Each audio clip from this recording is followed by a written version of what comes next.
Exeter TV is the town's public and government access channels, available on Comcast channels 98 and 22.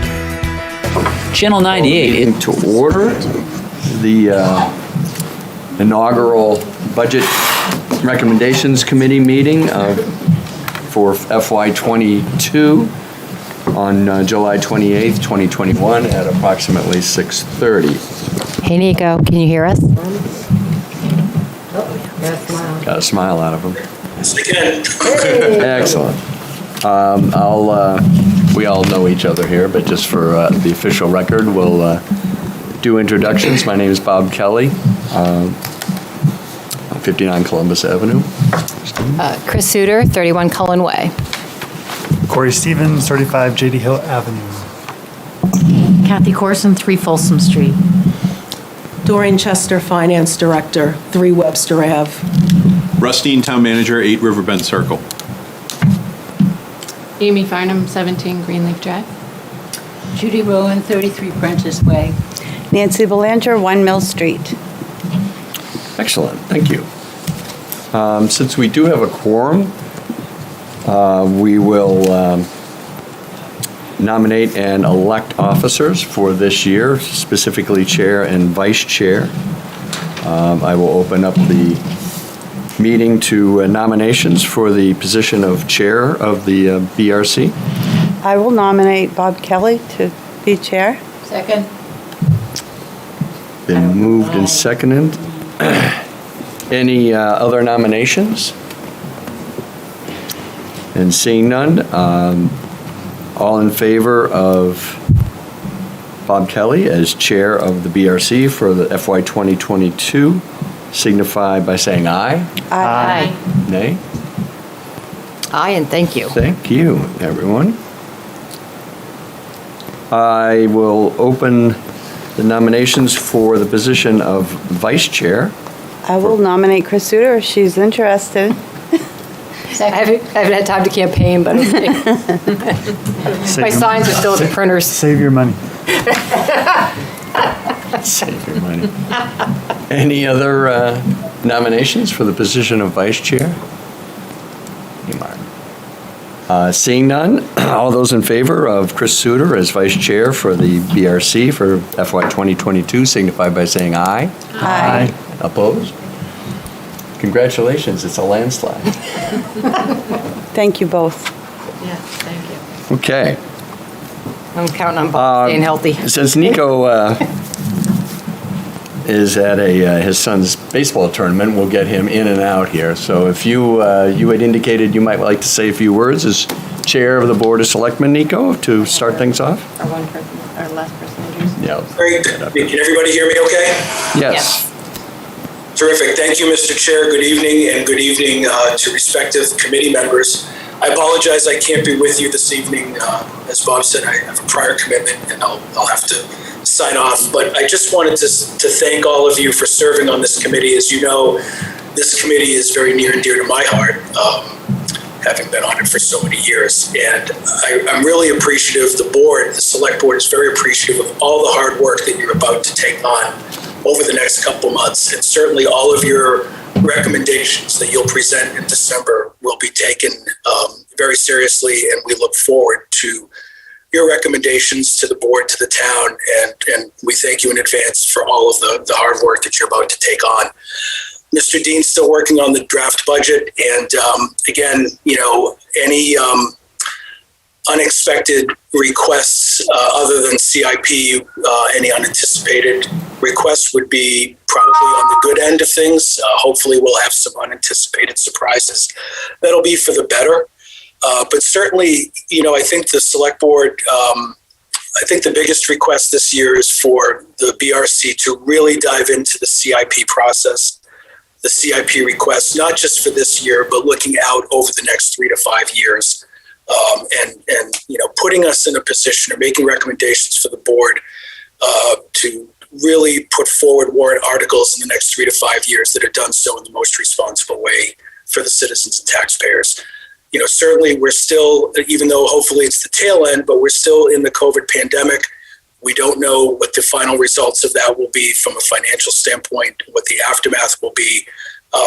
and certainly we're keeping an eye on that. But mainly, the big focus this year hopefully will be the CIP forecasting out for the next 3 to 5 years in a responsible way. Again, thank you for your service. Thank you for your time that you're about to put in for the next several months. And I look forward to being back with you in September and for all of the upcoming meetings. Mr. Chair, thank you for the time. And obviously I could take some questions if there are any. Hopefully not yet. Maybe in October for some direction. Thank you, Nico, for your time. And thanks again. Go enjoy your kid. And congratulations to you and Chris. Thank you. Okay. Bob? Yes. In a similar light, I was recently talking with someone from a different town, and he was going on about watching our budget process. I think it was from a couple years ago when on public television.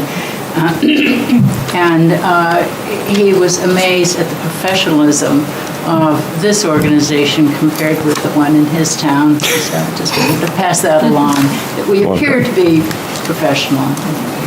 We do. We know we're good actors. He thought that the format helped support that, being appointed rather than elected from his point of view helped. Interesting. Thanks for the feedback.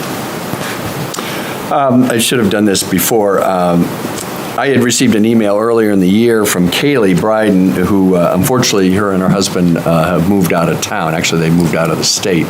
So she will not be with us this year. I have asked Mark Fabian to join us. He serves with me on the Water and Sewer Advisory Committee and is interested in doing more volunteer work for the town. So I suggested that Mark come by and sort of see, the initial stages of what we do and that sort of thing. And then in talking with Russ, there's an application process similar to the water and sewer. So if it's something you decide you want to continue with, we'll get you on that. You'll have to have an interview with the chair of the Board of Selectmen, which should be fairly perfunctory since you're on an existing committee. So, but feel free. It is a public meeting, so feel free if you have any questions or anything Do we have to ask. Sorry, what was the question? Do we have another one of these we could give to Mark? I have one right here. Or just take Oh, yeah, we one got that's it. over there. Okay, perfect. Thank you. You're welcome. There's an extra. That can go to Nancy. I have mine. Oh, you have one? Yeah. Okay. Look good. So before we get into to Russ's report on where we are so far this year and a recap of the budget and warrant article elections, I just had wanted to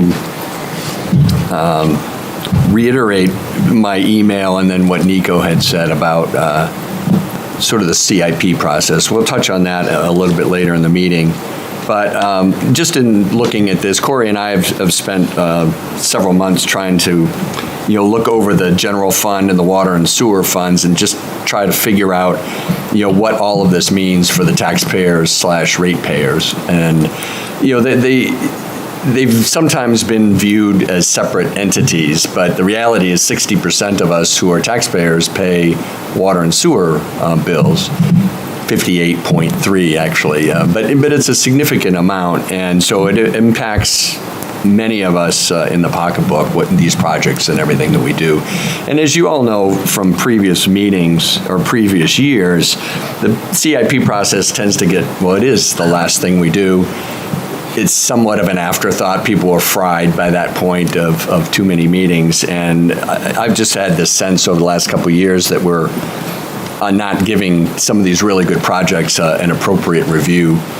We had the thing with the library and the rec thing proposal a couple of years ago that just could have gone better as far as the management of it and just discussing it. We didn't really get a chance to weigh in on it, and it perhaps was had some flaws, and each of them had flaws in the proposal, but regardless, we didn't have it as the people signing off on the financing part of it didn't have an appropriate time to look at it. So we're going to start earlier in the process with really looking at CIP, whether that's in September or maybe an early meeting in October, or bring that more up front in the process.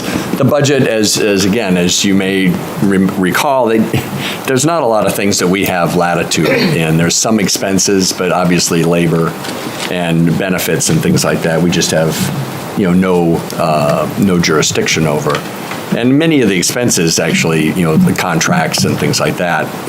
So I'd like to take the time that we spend on effectively rubber stamping some of the budget items and really focus on some of the CIP items. And there's a handout here that I will go over later in the meeting, but I think you'll see what we're referring to when we have a chance to go over that. So, Chris.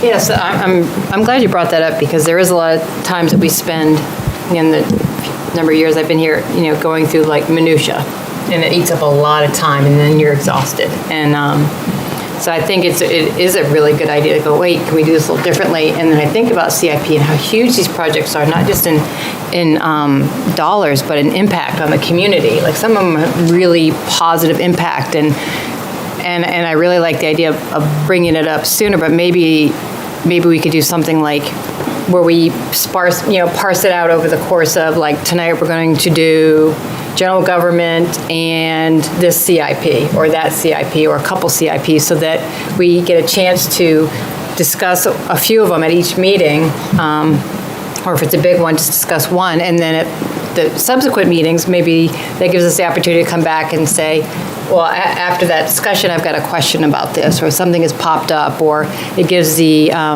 that department head opportunity to go back and get some more information for us, so that we can, I feel like, just make better decisions. And I just think, and I really agree. I was so glad you brought that up, because I think investing our time a little bit differently, and really putting our energy into where it matters most. But I don't know if that's possible to kind of like chop up CIP a little bit and say, we're going to do, these 4 tonight and these 4 next week, or something like that. So I think it's a great idea. The more time we can spend on CIP, the better. To at least initially even review it, so if there are any questions, we can give them to the department head. Like you said, we're burnt out at the end, and we don't really allow them time to get back to us because it's done. Yeah. Our job is done. So if we can find a way to get those questions out early and allow the department heads to get back to us with answers. Can I ask? Kathy. Add to that.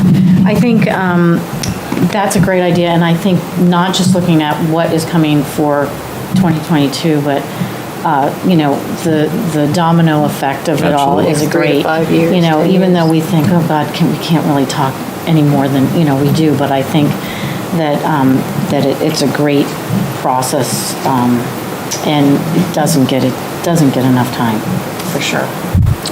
Well, one thing we did talk about, if you looked at, the old CIPs, it went out 5 years, and, Corey and I, in looking at this, realized that there are a lot of big things that we know are coming down the road that aren't in any kind of budget review that any of us have made over the last few years, and yet they're going to impact the taxpayers and ratepayers of the town. So we have, Russ has been good enough to, and Doreen have pushed out the analysis a little bit, so we'll get a broader look at things, but again, we'll get into that here in a little bit. What I would like to do is have Russ, again, just give us a 6-month recap of how things are going, how the votes went, and what that means going forward. Russ? So, thanks, Bob. So our operating budget passed with 82.6% of the vote in March. So that was probably one of the highest numbers that I've seen since I've been town manager. So definitely a good positive vote on the general fund operating budget. The water budget passed with 70.4% of the vote, and the sewer budget passed with 70.1% of the vote. So all 3 operating budgets really passed with strong numbers this time around in March. We also had 4 bond issues that were on the ballot, and all of them passed. The Salem Street improvements passed with 71% of the vote. The solar array passed with 74% of the vote. Lagoon sludge removal was 78.7% of the vote, and the groundwater development program, which is an ongoing program, passed with 74% of the vote. So some really strong votes from the voters on that. I think that that's indicative of our process and indicative of people's understanding of where the budgets have been in recent years and the stability of the budget process. I like to think that those votes really manifest themselves in the fact that, our tax rate is pretty stable, and yes, water sewer rates are rising, but they're manageable in the face of what we've been dealing with. So those votes were really, really strong. Just a quick recap of some improvement or some updates. So the Salem Street project is going to bid August 2nd, so we'll be opening bids. That's $5.1 million. That'll be opened on Monday night at the Select Board meeting, and we're actually doing a virtual bid for that. So it will be opened on Zoom electronically, is my understanding. We've moved into the world of electronic bidding to try to get more bidders interested, and we actually put out 11 sets of plans, which is a really high number for us for a public works project. So fingers crossed, we'll see some good bids on that. So you say 11, does that mean there were 11 interested parties? 11 sets of plans went out, so more than interested. Like if somebody orders a set of plans, it usually means that It costs like $250. Yeah, it usually means that you can expect, you can expect a bid. In normal conditions, you'd expect a bid from them. So that's really good for us. The solar array, where we are with that is we've signed a letter of intent with Revision Energy. So we are working toward, they're doing a study of the property to see if three-phase electric is needed or what kind of interconnection is needed between Unitil and Revision in order to make that project happen. So that's where that stands. That's ongoing right now. The lagoon sludge removal, we opened bids on that last month, and it was awarded to Synagro, the same company that is doing our work right now at the wastewater lagoon site. So that work is ongoing. And then the groundwater bond, we plan on borrowing probably in January, we'll see, but because of what we've got left in those accounts right now, we talked with DPW and they felt that they could hold off until January. So that's where that stands.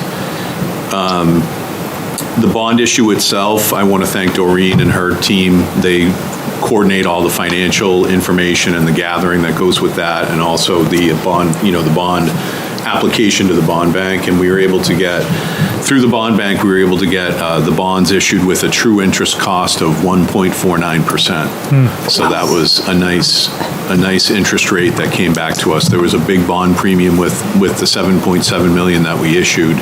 So that translates into that true interest cost of 1.49%. Did you want to say anything about that, Doreen? Or? No, I think that's pretty accurate. You good? Yeah, and the premium is always nice. Yeah, the premium's nice. It's nice to see that.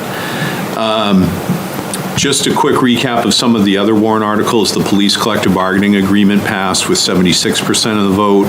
The Kingston Road shoulders, which was an extension and sort of a reappropriation of funds, passed with 78.8% of the vote.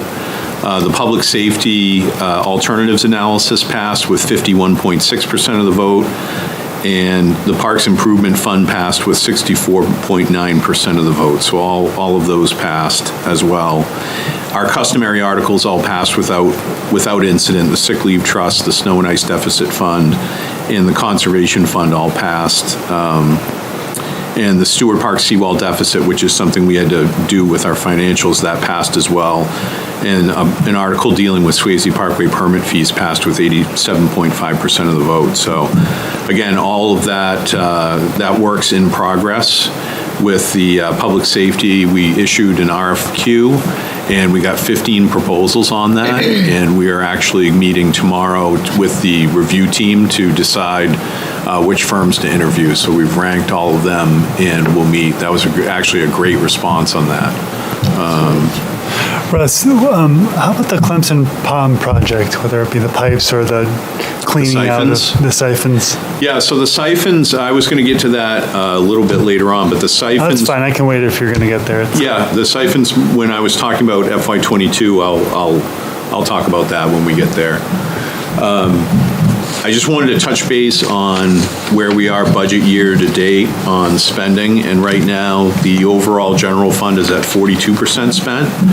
That's through June 30th, that's a June 30 number.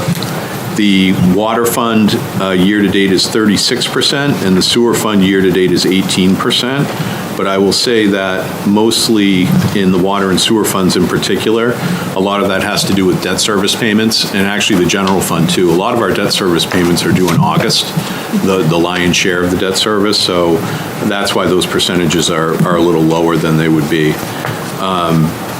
We do have some vacancies in town positions, which we continue to say, if you're interested and you're qualified and want to work for our Public Works Department or our Police Department, please do apply.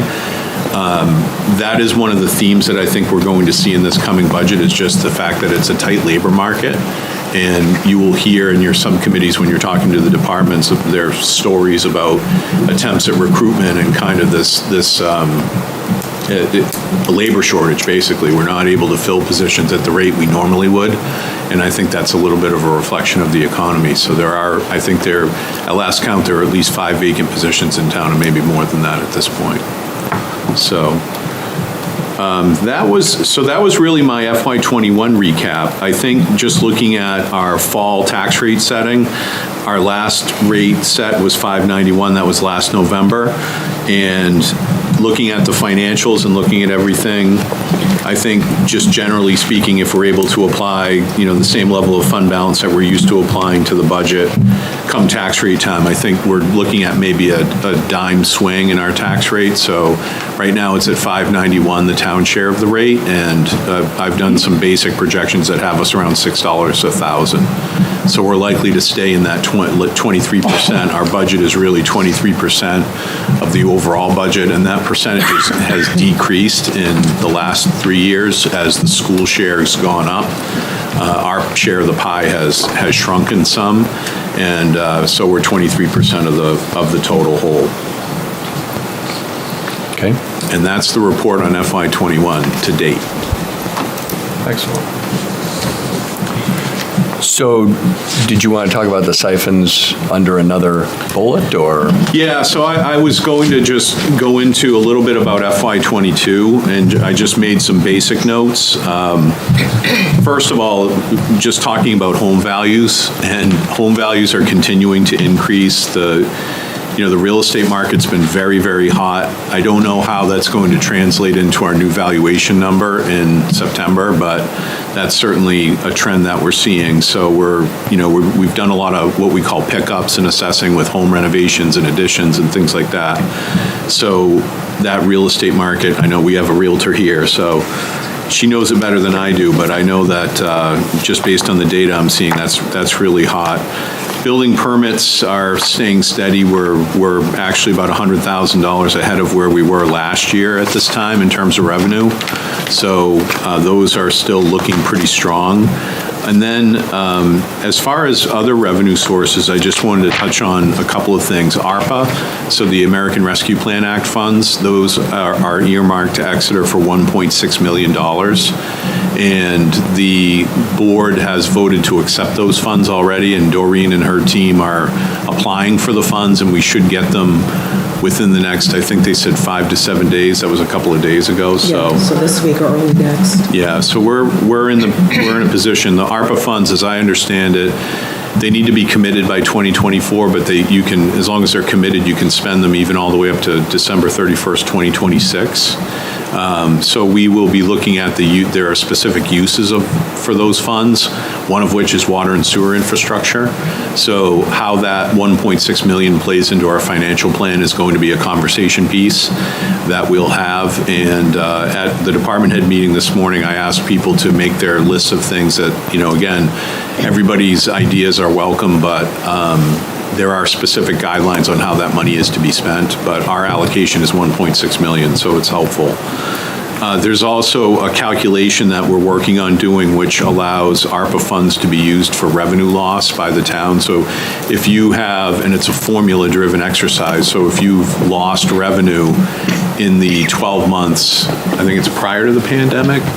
The base year is 2019. Base year is 2019, so prior to COVID, you can apply some of those ARPA funds to what they call general government services. So No, you can't use it to offset the tax rate, but yes, if your revenues have declined as a result of, since the COVID pandemic has started.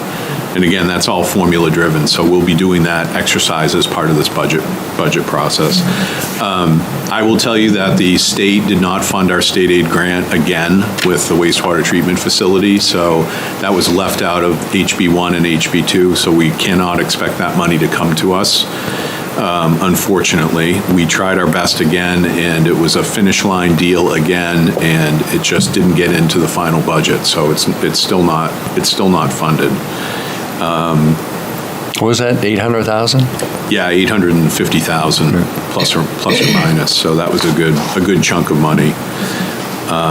And that was for what, Russ? That was for the wastewater treatment facility. So the state aid grant program offers 20% of the debt service payment on the wastewater treatment facility. And if you're funded for it with it, it pays 20% a year of that number. So it's set up to go for the life of the loan. Oh. But we had worked to get that into the budget, and then we got cut off at governor and council during COVID. What happened was they basically said, since we weren't contracted to receive the money, that gave them sort of an out, and it wasn't a contractual obligation of the state because we weren't under that umbrella like other projects were, but we were one of 11 that was left off the list. We had previously been approved for funding, but then when it came to governor council, they kind of cut us with that during COVID-19. So it's the same thing that happened with the dam, where they dangle the grant, we vote for it overwhelmingly, and then the grant gets yanked away. Yeah. The fact that we made that payment, Russ, the year we needed to, does that put us back into the pot to potentially get that 20%? Oh, we're in the pot. Yeah. Yeah, we're in the pot. It's just the state has to step up and fund the program. Right. So at least it's not going to be funded for another 2 years. Right, I see. Yeah, and by that time, Portsmouth's plant, Pierce Island plant, is going to be in the mix, so maybe we can join forces with a bigger fish and make a difference in that process. Did anybody else around Great Bay get approved, or were we all out? Newmarket had already been approved, so they got their money. They had been receiving it already, but nobody else around Great Bay has seen any grant money. I shouldn't say it's extra. It's not extra. Right. So that's the story there. The other thing we've been doing is we've been working very diligently on applying for outside funding. So like we're seeing the federal government throwing money around, like, the first time in a long time we've seen funding like this. So we're putting in for projects for direct appropriation, and that includes Linden Street sidewalks, the Webster Avenue pump station project, and police body cameras. So you'll see in the CIP sheets, for example, we put the police body cameras in, but we've actually applied for 2 separate federal funding sources for those. So that will be part of the conversation. And in case you don't know, the chief is supportive of body cameras, and you'll hear about that in the subcommittees, and most of the lion's share of the officers are also in support of this. So there's good agreement within the department about having those. And then the Webster Avenue pump station, we were approved through Senator Shaheen's office to make the final list for $1.04 million. Now, that's the good news. That's a good news, bad news. There's good news is $1.04 million may come from the feds. The bad news is that the cost of the project's gone up precipitously from last year. It's now over $5 million. So it's a big ticket item in the CIP. Just some other notes, we have three open collective bargaining agreements as well. So we'll be negotiating all fall and into the winter on our police contract is up, our fire contract is up, and our public works SEIU 1984 contract is up. So that's going to take quite a bit of time this fall, so we'll be negotiating those things. And I think those were all my notes. And the other thing I would say, Bob, before you get into the CIP, or before we get into the CIP, is just to say that Dave Sharples, our town planner, is putting the finishing touches on the draft of the CIP.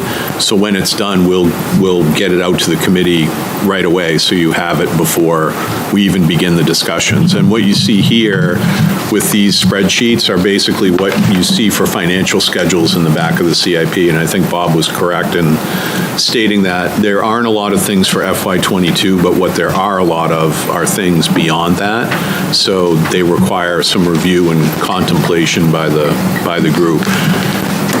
Last thing I just remembered is we're also under our new Great Bay permit, so total nitrogen and dealing with non-point source pollution, which is everything but our wastewater plant, is now the real heavy-duty focus of that permit.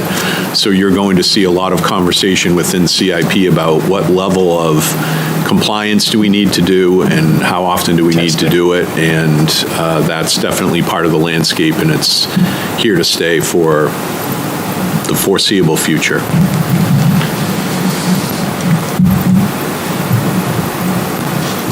And siphons. And the siphons, okay, so we'll go back. I just want to see if there's a financial impact that we're going to be. Yeah, so the siphons, I should have mentioned this, I'm glad you referred back to it. So the siphons project, the recommendation by the Water Sewer Advisory Committee is what we are pursuing, the 3-barrel setup. We have put it in the CIP, but we're also pursuing outside funding through Congressman Pappas's office, and that project has made it through that process, and so now it needs to go to the full committee in the U.S. Congress for appropriation. So hopefully we can get some money out of that. Obviously, that project is also ARPA fund eligible, so it's one of the projects we could use ARPA funds for. So between Congressman Pappas's efforts and the ARPA funds, hopefully we can get enough to get that project done. And I apologize for not segueing better into that, because I sit on a few committees. Mark and I have discussed it through Water and Sewer, but I don't know if it's been discussed here, but basically the siphons that go under the river that carry wastewater from the east side of town, under the river and out to the treatment plant. We were going to rehab those. We voted 2 years ago, voted in some money to rehab those, and in the initial stages of the TVing of the lines, found that they were basically too brittle to even TV, and that there were some potential breaches in the siphon. So we had to sort of go through some emergency reviews and are in the process of trying to figure that out, because it's about double what we had appropriated 2 years ago, and we're trying to figure out the best way to pay for that. And again, it sort of goes to the whole CIP process, is your best laid plans, and then if something comes up in crisis mode, which is usually utility oriented, and it sort of blows everything out of the water. So hence the real need to sort of plan all of these things out and see what the taxpayer will have to bear, type of thing. So that's the background on the siphon. So as Russ had indicated, it's a lot of money, but we're trying to figure out how to pay for it without egregiously impacting the water and sewer rates. Judy. Somewhere in this process, will there be any discussion of the impact of all this rain on wastewater treatment, our groundwater, et cetera? I'm just curious as a citizen. We've had a lot of rain. Yeah, I mean, I don't know. I haven't talked to Jen lately about it. I don't know if anecdotally there's anything. I mean, I haven't heard that there have been any SSOs or CFSOs. So our system seems to have upgraded. We have upgraded it sufficiently, so we're not continuing to pollute the river during rain events. Yeah, they are recommending we keep the level 2 restrictions in place, because the water that's coming through is more turbid, and this time of year they don't typically use the reservoir, so they're seeing increased turbidity and increased coloration in the raw water, so they do want to maintain the level 2 restrictions. But outside of that, we're not experiencing any issues. Bob had it right. Our CSOs and SSOs have been nil, so that's good news. The new force main and the wastewater plant are working as we hoped they would work. So. Can I ask for acronyms that maybe we explain some of those SSOs? Combined sewer overflow. I've been way too close to this. Yeah. CSOs are combined sewer overflows. So since this is a Revolutionary War era community, a lot of the sewers built back in the day actually held both sewerage and drainage water. And then there, in the 70s and 80s, there was a big push to separate those out for obvious reasons. And Exeter is, many of the towns of the seacoast going down to Boston has spent millions of dollars trying to separate those out. And then SSOs are sanitary sewer overflows. So that's just where the sewer is too small typically, or it's just overwhelmed. And you have a short circuit somewhere, it blows out into the street, or a line break. A line breaks, something like that. Overwhelmed. So that's what those So basically, several years ago, the EPA funded partially a project to separate that out. And I think in Corey's neighborhood, we did almost over a $2 million project to separate that stuff out. So we're chipping away. So that's actually really good news for ratepayers and taxpayers to know that their money has been well spent. Very well spent. It could contain this extreme amount of rainwater that we've had and process it properly. I have a question. Sure. I know you mentioned the American Rescue Plan, the infrastructure plan that they're talking about currently in the U.S. Capitol. We're talking. Do you think that some of that will, if we have shovel-ready projects, that will be somewhere, because there's so much to do? Yeah, I mean, so I was going to mention too, one of the other things is the state has received ARPA funds. It's not just the cities and towns across the country, it's states as well.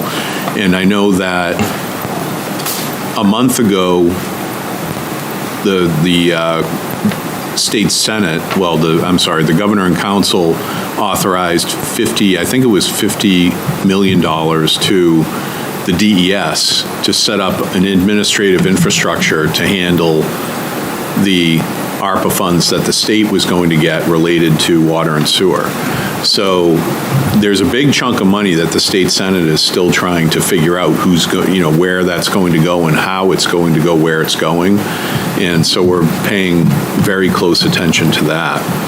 So those are things that we're tracking. I mean, there's a lot in the ARPA, obviously, about homeowner relief and other things, child tax credit, individual type help. But for the infrastructure, we've got our finger on the button. And the congressional direct spending that's just as much as the senators and representatives can get out of their respective committees that they're in. Right. So that's where they've asked us for our projects, and we've given them our list. Okay. So that's where we are. That's what when you're talking about and Senator talking to the different people. Yeah, and Senator Shaheen's office, just so everybody knows, like you look at the Webster Ave pump station project and you say, well, that's a $5 million project. Why didn't we put in for $5 million?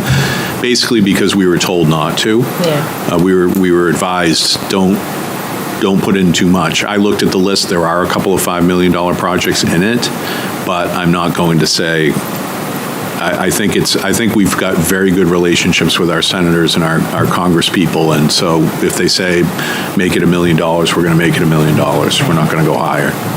So hopefully that bears fruit. Yeah, and like anything else, like with any kind of grant, they want to see skin in the game. Like say, we want you to pay for everything. We need this to pay for all of it. It's like, no, we'll put in and you put in, So that's just, some of it's like common sense. But yeah, we heard some of the same stuff in the town that I work for. The Webster Ave project is also very important to the hospital, and so we have a letter of support from the hospital about that project. And they've been asking us for years to upgrade the Webster Ave pump station so they can reroute their sewer for the purposes of growth and development of their campus at the current site. So it's good to have that letter of recommendation in there as well from them. Have you asked them to pay for some? Well, right. And they're a ratepayer just like other ratepayers are, right? So That's true. that's a conversation. Yes, it is. Thank you, Russ. Appreciate it. You bet. Okay. Everyone who's on the committee and who is here has been through this before. We don't have any official newbies yet. But just to bring Mark up to speed and refresh everyone's memory, because last year was sort of an anomaly. But the general process is going to be similar. I did send around the schedule of meeting dates. We'll kick off in earnest at the end of September with the official budget presentation and CIP and all of that. At that time, and I'll be sending out emails prior to that, but we'll, if there are any preferences on subcommittees, I think in the list of members, I think I put in what your subcommittee was last year. Presumably, everybody will still be interested in that, but maybe they want to change, which is fine. Well, can I ask when you sent that list out of meeting dates? It was with the email that I sent You want to take a picture of at the 11th hour I and might 59 have. minutes Okay. prior to Then I have it. I can send it. But we had to shuffle some things around for staff schedules. As you see, police and fire has been pushed a little bit further down the list than it usually is. It's generally right after the all-day meeting, and that's been pushed off a couple of weeks to accommodate some schedules. And so you'll see that there's a fairly large block of time in early October. We don't really meet until that general government meeting until October 22nd, a Friday. So my plan was going to be, and again, Corey and I have to get together with Russ and sort of finalize what I'm going to be talking about in a minute with CIP into more of a summary spreadsheet. But once all that's done, I'd like to have a meeting at that time, sometime in early October, to really start getting our hands around CIP and start getting the committee's feeling about, some of these prioritizations and the financings and things like that, So that's the plan, so just keep that in mind. We'll probably be adding a meeting sometime in early to mid-October. Bob, this is actually helpful to have a little bit more time so that we can meet with our department chairs and go over the budget and give it the due consideration that they expect from us. And I would anticipate that CIP meeting in October to be really a working session. It's more just anecdotally, what does the committee feel like is an appropriate timeline in debt service and rate? You'll see from these numbers, they're pretty breathtaking. And so at some point, somebody has got to draw a line and say, are we just going to throw all of this up against a wall and let people vote on it? I don't think that's very good management, and we saw how that went a couple of years ago. So, I think that this committee really needs to take an active role in prioritizing and actually figuring out what the number should be instead of, just waiting for that number to come down the pike and then see if it gets voted on. So I'm somewhat getting ahead of myself, but that would be the plan. The general meeting format's going to be the same. We'll meet here as the broader group. There will be the subcommittees that people will be on, and then their subcommittee chair will schedule various times off the grid with the department head, so that will not change. And again, the CIP meeting, we will have the final meeting at the end of the process in November, but we'll also have at least one meeting further up front. And I would anticipate there'll be some back and forth. We don't have the advantage of Zoom, but there's no reason why with a proper posting that we can't have a Zoom, like a sub-meeting on CIP, as long as it's posted appropriately and all of that. So if people find it difficult to be able to meet necessarily here, that might be an option for, again, getting into the meat of the conversation. So on to the CIP, just to sort of close things out, if you take a look at the packet that Russ put together, and to reiterate what he said, this is basically the last tab in the CIP booklet that we get. It's under financials. This is basically what will be inserted into that tab. It's a summary of all of our debt service, both current and projected over the next, we've added a couple of years, so it's over the next 6 years. And it goes, it's general fund, water and sewer projects, as well as leased vehicles, and then non-debt service items like Rains Farm, the barn upgrade, maybe the conservation fund, the snow removal fund, things like that aren't necessarily debt service, but in some cases, they have a real impact to the budget. So, just to sort of give you a sense of, and again, if you're anything like me, you'd sort of read through what projects affected your subcommittee and then relied on other people to maybe explain the financing part of it.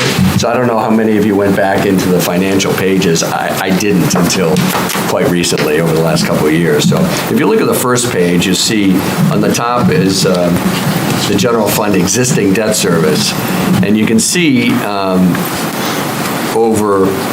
if you go over to the far, right now, under FY21, the general tax impact to a $300,000 house, it's that middle line down in the summary, is $187.71. So, just at the 300, from the assessor's department, a $300,000 house is the median assessed value of a house. It may not be the market value right now, but it's the median. And the reason why it's relatively low is because we do have a lot of mobile homes and condos in town.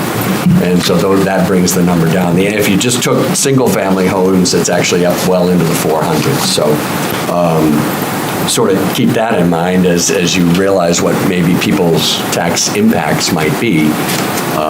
That might be a lot higher than a $300,000 house. But if you go over to the far right of that row, you'll see that the impact is down to $103 because of debt issues being paid off that you can see up at the top. However, if you go down to the bottom half, which are the proposed debt service, all of a sudden now you're back up to almost $197.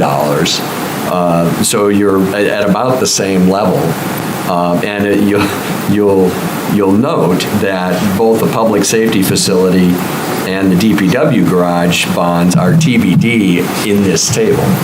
Well, that's going to be over $20 million worth of spending in capital spending, so probably somewhere in the order of $2 million or so a year in debt service, which you can see is effectively going to double just those two projects if they get done in any manifestation, that is being dreamed of right now, is going to basically double that, the tax impact, just for general fund projects without talking about anything else. So as you can see, you can use whatever word you want, but I would call it a looming crisis in debt service that we really need to get our hands around. What do we want in a public safety facility? There are obviously various criteria. We talked about it a little bit last year. The bottom line is, at some point, this committee might have to draw a line and say, we really can't spend more than $12 million or whatever the number might be, because we have these other things that we want to do. So we just can't allow an engineer to draw something on paper and say, okay, that's what we're going to get. It may come to that point. And same thing with the garage. Kathy? I think from a visual standpoint, for me, and I think for anybody that's never looked at this before, is the TBD should be in every single, FY23, FY24, Right. But for me, I look at it, oh, it's only 1 year, it'll be fine. But really, it's for all, Right. So to end, because there's no, like when you say 20 million, now I get a bigger visual. Right. So can we put like an asterisk and say, approximate? It's going to be more than an asterisk, Kathy. Okay, well, I'm saying. Russ and I are need talking a about visual. putting actual numbers in there. Yeah, okay. And we go back and forth on, we sort of disagree on the approach to that, but, from my feeling, we're not giving this committee the proper tools if we don't show what that impact is. Right. Because, we just say, oh, well, it's 187, now it's 196, that's not a big deal. Well, yeah, but there's $20 million worth of spending in there 2 million plus in debt service that isn't accounted for. So between now and when we get back together, that will be taken care of. But I appreciate It is kind of- I appreciate the highlighting it. Yeah. And just to, again, give you a sense of where we're going, if you turn to the next page on the water fund, it's sort of the same story. You look at the total water fund existing over on the right-hand side in FY '27 is a little over $1 million. But then if you go down to the lower right-hand corner, it's actually projected to be double that with various projects that we're talking about. So again, and these are debt service numbers, not capital numbers. So the debt service itself will be, now the good news is. You mean like annually? Yes, exactly. So the $2.48 million down in the lower right-hand corner, that doesn't get further parsed out. That's the number that we have to pay every year versus right now, in 2020, in FY '27, it's going to be a little over $1 million. So the debt service, just with the projects on the books for the water fund alone, are going to go up by 1.5 times. Or projected to go up 1.5 times. Next page with sewer. Again, we obviously had the big nut, the $4 million or so annual payment, well, $3.5 million annual payment is a big part of it, but again, still lower, or the far right-hand side, you see where the difference between what we're currently projected to be paying in 4, 5, or 6 years versus with adding projected projects is going to go up by 1.5 times. So you add all of these three things together, general fund, water fund, and sewer fund together, you're talking about a pretty significant increase in debt service without even talking about vehicles and that sort of thing, which brings me to the next page. These aren't numbered. So Can I ask a question about that? Why are there negatives in these year-over-year amounts for the sewer existing debt service? So it's decreasing year over year? Yes. The negative down at the bottom is the year over year. Yeah. So why is that decreasing? Well, if you can see, especially up at the top, you can see where various bond issues are paid off. Which page you want? You're talking about the top half. I'm talking about the existing debt service of sewer fund. Because sewer fund. Because that existing is being retired. Yeah. So every year, if you didn't do anything new, any new proposed, the existing would just retire off. So it would be a decrease. So if you're looking at the sewer fund, the Portsmouth Avenue sewer project that we did a number of years ago in 2014, that's paid off in FY '24. Right. And then the Daniel Street sewer line that we started in 15, that's paid off the next year. So that's why the year-over-year debt service then goes down if you don't add anything else. But of course, that's not what's being projected. Right, because of the proposed. Okay, got it. Proposed project. So Thank that's you. the negative. It's just a year-over-year comparison. So when people in the community talk to us, as they do, about spending, one thing we can draw their attention to is the projects that they may think of as where their tax dollars go and their ratepayer dollars go. The town projects are going to be like a quarter of what the total, including water sewer. Yes. Okay, just wanted to make sure I got that right.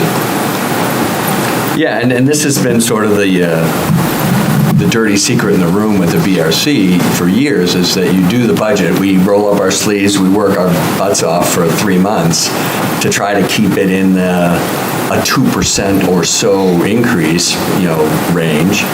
Then you get the schools and they they bump it up to 4 right away. And then, CIP gets thrown at the end, everybody's sort of frazzled, and you say, well, of course they need a new fire engine, or, well, why wouldn't we rebuild the barn of this historic area? And then next thing you know, the sewer siphons blow up and you need to come up with another $1 million. And now all of a sudden your debt service is climbing at an alarming rate. So what we need to do this year, I feel, is to really get a handle on this and start some real solid planning instead of, well, instead of putting the burden on Russ, quite frankly, because every year he's sitting there with 5 balls in the air and has to figure out which ones to advance, and I think that's unfair to him.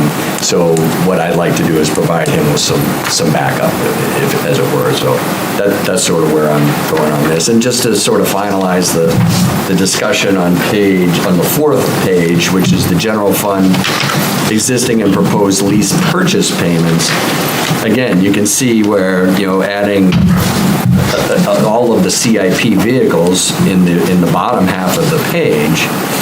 So what is right now 143,000 and change a year in '22 goes down to virtually nothing within 3 years.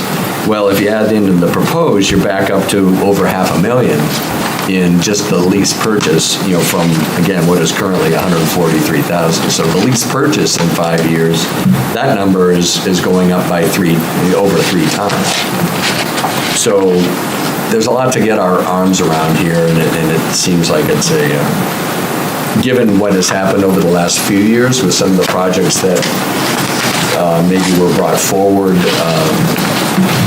without a comprehensive budget view at an appropriate time. I'd like to try to avoid that going forward if we can.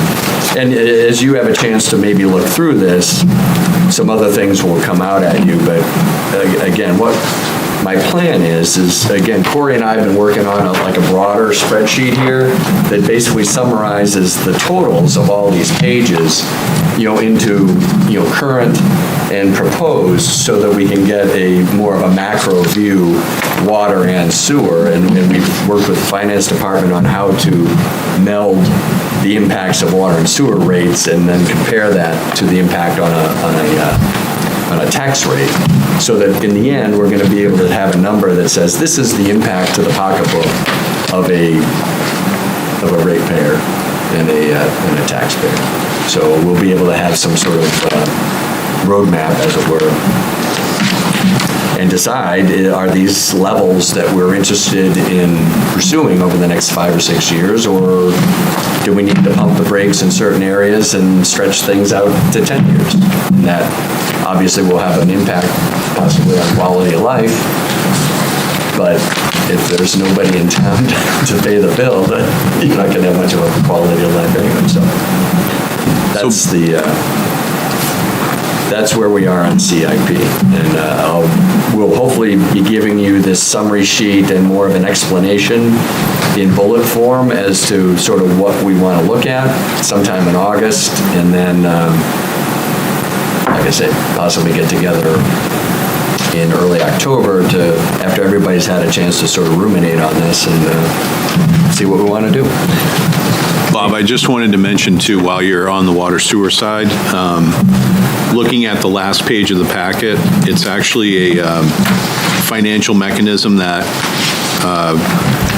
the finance department created. I think it was Laura in the finance department created this. It has to do with what debt service looks like when you calculate $500,000 worth of debt service and build it into the rates for an annual usage for a residential customer.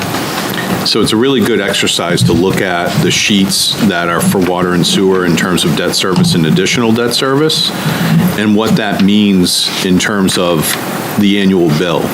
Because one of the things that you find out is that when you use a pay-as-you-go system, an enterprise fund, and you're paying on a quarterly basis, that's a different impact than a tax impact. Right. So you have to really look at each fund. I believe you have to look at each fund separately, because we set a tax rate, and then we set water rates, and we set sewer rates. So it's really 3 different buckets of money. I realize that's 70% of the population pays all 3, but that's a really good bellwether indicator of what you would be looking at for a residential increase in your water and sewer bill. It may be that we have $500,000 in debt service and sewer added to the sewer fund, but nothing in water. So therefore, you're talking about 7381. Right. You're not talking always about both numbers, because the funds vary depending upon what projects you do. So I just thought that was a really good, thanks for it. Really good illustration of the impact of the fund. So what the summary sheet is going to show is that, up at the top, there'll be current projects, general fund, water, and sewer, using these calculations and showing what we're paying now for debt service or for rates. And as Russ mentioned, if you look at that last page, so it's basically $70 to $80 per $500,000 worth of debt. So on, in addition on your bill. So then we would also have on this summary sheet the proposed and then a bottom line number. So it'd be, if we do all of these projects, here's the impact to your $300,000 house, phantom house. And then there'll also be a line that says, here's the impact if for 48,000 gallons per year, which is 12,000 gallons per quarter, which is the average usage of a family in the town. And so you'll be able to see, okay, these are the average impacts for all of these projects, leased vehicles, and non-debt projects. And then we'll be able to do some planning with that data. Thank you. None of the projects are 500,000. They're all way over that. That's right. No, that's 500,000 in debt service, not That's, I was not going to ask that, so that's bond issue. 500,000 of Debt service. right. service. That's not debt of- service. not So the- buy a not- $10 million thing. and Okay, you that's what- spend that was my 500,000 a year question. to- So if you look at the second page, Kathy. So that, to me, needs a different name. Right. 'Cause that's the, I thought that was the plan, the Yeah. warrant article was for 500,000. It's like not- CSO and Yeah, we'll change that to debt service amount. Right. It's because called debt service. Okay, that's what I Sure. was It's wondering. the annual, not Principal and and interest. interest. It's basically Right. like a mortgage on your house. That's Right, what debt that's what, So for instance, if you go to the second page, the water fund, Right. lower right-hand corner, it's almost 2.5 million in debt service in 2027, or proposed. So that would be 5 times, because 500,000 is the base, so if you, so divide that by the 2.5, so 5 times $77.48. So that debt service is going to cost you $375. I think my math is correct. Roughly $375 annually for that debt service, on top of the regular budget. This is just for the project. So again, the budget isn't going to go away. It's probably going to go up by a couple of percent. So these are just projects that we do have some discretion over as the BRC. So that's why I'd So like you're to saying delve into it. if your annual bill is $1,200, it's going to go up to $1,500. Is So that what you're saying? can I weigh in on that just by saying that I think the $1 million that you're seeing to the far right is already built into the rate today. $1 million of that. Of that, so it's really the delta. So it'd actually be the delta, so 1.5 That you're looking at. divided by 5, so 3. That- three So- times. So your bill would increase $210. by 100 and... Right. The current rates are actually covering what you see in FY '22. above. That's a good point, Russ, thank you. So the FY '22 debt service is actually baked into today's rate. Maybe an example would be great. Right, well, we'll have an The example. summary page will be really The helpful. summary will be helpful, I think.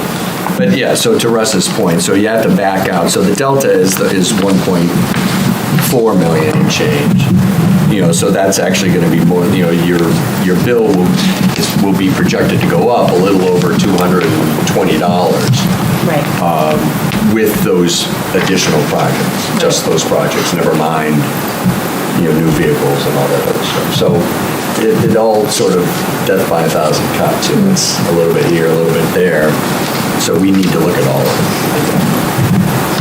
And again, Russ is done, I think, he's done a fantastic job of sort of scheduling, certainly for last year, it was sort of easy, but even for this year, and, sort of, all right, until we get our handle on this, let's sort of push some things out. So that's what a lot of these are showing. There's not a lot on the books for 2022, and that's a great start. It allows us some breathing room, but at some point, I think this committee needs to weigh in on what kind of budget we want to be looking at 5 years down the road. Any other questions? I have a question. Sure. Last year was my first year, so I don't really know how this part works, but because of the pandemic, we went and sort of maintained a lot of the budgets for departments instead of doing the increases that you would typically do, right? So how are we sort of anticipating seeing that affect this year's budget? Are we getting like a double increase in all these? Well, we had a conversation about this today at our department manager meeting, and one of the things that we're sort of easing on a little bit is inflation, because what we're asking is for people to really request what they did last year, but we are building back in some travel into some of the budgets for out-of-state conferences. But we've also asked them to just be, if they need to create if they give us an increase that's inflation-based, to let us know what it is. So we've tried not to ignore inflation, like the cost of supplies and things like that. Like if they've actually gone up, let's try to attend to some of those. And for non-union personnel, we're recommending a 2.5% step and a 2% COLA for FY22. So we're going to build that into the requested budget. I should tell you too that I'm expecting the initial request to come to me on August 27th, and then I pull it all together and we'll have it to the Budget Recommendations Committee on, I think it's September 29th this year. So. Yeah, I remember on our DPW discussions, there were a lot of items that were kind of bigger ticket that they just said, we're not doing them this year, so. Right. But I remember Jay saying, but I can't do this forever. Yeah. I'm going to be back. So will we see some of that? You may see some of it just because of cost increases in the general Or even having to marketplace. just do the work. I mean, But, some of right, it's like there was a bunch of visual stuff we work. didn't do. So, Kick the can down the road. yeah, that can create some budget challenges, and I don't know, I mean, I know, obviously, the FY21 budget was only 1.46% over the prior year, so that was a very small number for us. And the average has been more in the lines of, at least 2.5%, 3% over the prior years. So I'm not sure what to expect this year, to be honest with you, but we'll find out soon enough when they pull it together. But as this conversation shows, it's not nothing when we increase the budget 2.5% or 3%, but it's not the lion's share of what's going on in town that we need to focus on either. Yeah. Right. But I think those voting numbers that you said that were, really high numbers were probably because our increase was lower by half. Yeah, I said at the beginning of the meeting, I felt that the moderate approach to our budgeting in general has served us very well over a long period of time with voter support. So we will endeavor to continue that trend as much as we can. So in the face of some uncertainty, I think, in the budget process this year. Right. Great. So, Mr. Chair, may I ask a question that's not actually money related? When do you think our assignments will be handed out? If I get general government again, I know I'm always the first, but I need to plan ahead with department heads if you're going to assign me there again. Well, why don't, if you takes a lot of time. If you can stand pat for a couple of weeks. I'm fine. I just wanted to give you a heads up. What I'm planning on doing is sending out an email to everybody with this, completed CIP thing. So there'll be like sort of the game plan for the year. Yeah. I've been a little bit behind, it's been sort of I just have a crazy summer. 8 to 10 people in their vacations to work around. So like I said, I need to finalize that with Corey and with or somebody else who chairs it. If they have it, they'll have. But by August, we should have, and then what I'll just ask is everybody what their assignment preferences are. And okay, great. Come in back to me individually, and then we'll shake it out from there. Thank you. Yeah, I would say by September 1st, you'll have that. Thank you. Does that work for you, or do you need it? Or? No, I will make it work. I'm just putting it out there. I mean, I guess I doubt that there's a line to want to be the chair of the Probably general government. not, but I'm not going to assume. Why don't you assume that you'll be on that committee and probably the chair, I think. I'd like to nominate. Yeah. So if you want to start making inquiries, that would be fine. I would like to. I will. And that way, if anybody else does it, they if you look at the list, I think everybody was really comfortable on where they were. I mean, there might be some shuffling around. Ton seems to like to go to a different subcommittee every year, which is fine. But I think everybody was pretty comfortable with where they were, but if they want to change, that's more than Okay. fine too. But Thank you. I That don't think helps. anybody's clamoring to be chair of the subcom. Okay, thank you. Anything else? Okay. Well, thank you for coming out on short notice. This was, thought it'd be Russ and I bantering back and forth. I'm glad that everybody made some time, tried to keep it to an hour. I'll talk to you, Mark, after, if you like. And at a minimum, we'll see each other back together officially on September 29th. We will try to give more advance notice of that meeting than I did this one. And we'll be sending out an email in August on just sort of summarizing where we are and where we want to go. Quickly. How are we doing on committee members?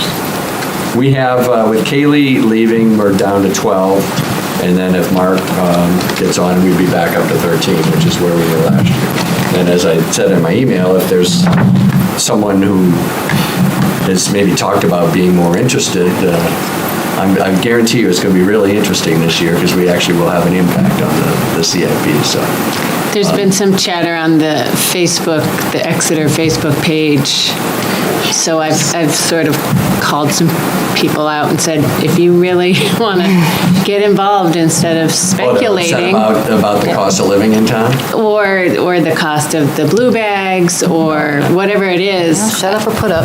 I just kind of say, here you go, here's the application. Good for you. Yeah. Well, Excellent, that's and great. remind them that we're only 20, as Russ says, we're only 23% of what they pay for taxes. Right.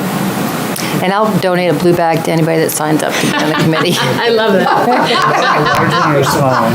You can have one of each. We're all messengers, right? If you We chair. all know the blue bags don't just pay for themselves. They pay for the cost of the solid waste program, They don't pay so. for And that's been- No, they do not. They do not. You know, it's like, it keeps going up exponentially. No, if we treated solid waste as an enterprise fund, we'd charge a lot more for those bags, so. Hey, good idea. They actually haven't gone up that much, Kathy, considering we've had them since the late 80s. The last time they went up, they haven't gone up. Mr. Fox, Well, that So- was a mistake. That doesn't necessarily mean it was the right thing to do. No, I'm Or saying. just It should have gone up like 50 cents, Right, like every right, other right. year. Okay, hearing no more comments or issues, we will see you officially on the 29th of September, and you'll be hearing from me prior to that. Thank you all for coming. Thank you.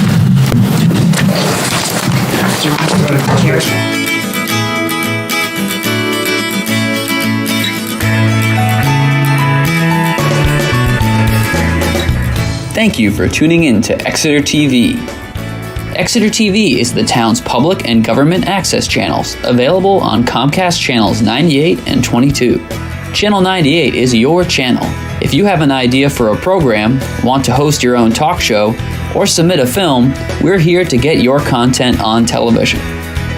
On Channel 22, we bring you live and replay coverage of government meetings and other town updates.